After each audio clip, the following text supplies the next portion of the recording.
साल 2020 के आगाज के साथ ही एक अनजानी, अनदेखी, अबूझी अनहोनी की आहट होने लगी थी। कुछ देशों में साल 2019 के जाते जाते कोरोना वायरस दस्तक दे चुका था।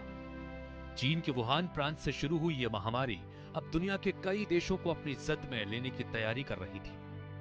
भारत में इसकी दस्तक साल की शुरुआत से ही हो गई। 30 जनवरी को केरल में कोरोना का पहला केस सामने आया और करीब 11 महीने बाद दिसंबर महीने में प्रभावितों का यह आंकड़ा बढ़कर 1 करोड़ को पार कर गया।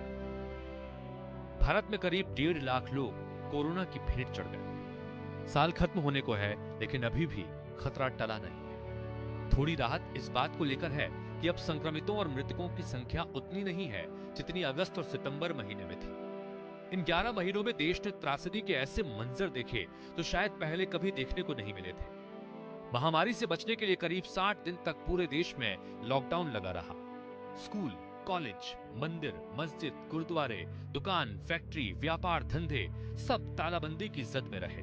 कभी ना थमने वाली भारतीय रेल के पहिए थम गए, हवाई सेवा ठप हो गई, बसों टैक्सियों पर ब्रेक लग गया। सबसे दुखद तस्वीर तब सामने आई जब रोजगार ठप हो जाने से बड़ी संख्या में प्रवासी मजदूर पैदल ही अपने गांवों की ओर निकल पड़े।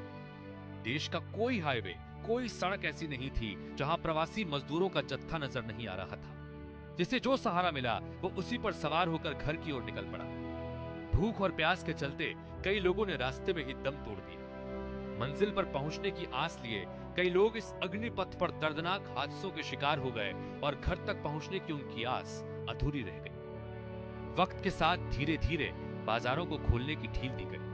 महीनों से बंद पड़े कारोबार को थोड़ी राहत मिली। कुछ व्यापार और कारोबार तो अभी भी राहत का इंतजार कर रहे हैं। ऐसे में लोग अब नए साल की ओर बड़ी उम्मीदों से देख रहे हैं। लोगों को उम्मीद है कि जो जख्म साल 2020 में मिले, उन जख्मों पर 2021 राहत का मरहम जरूर लगाएगा।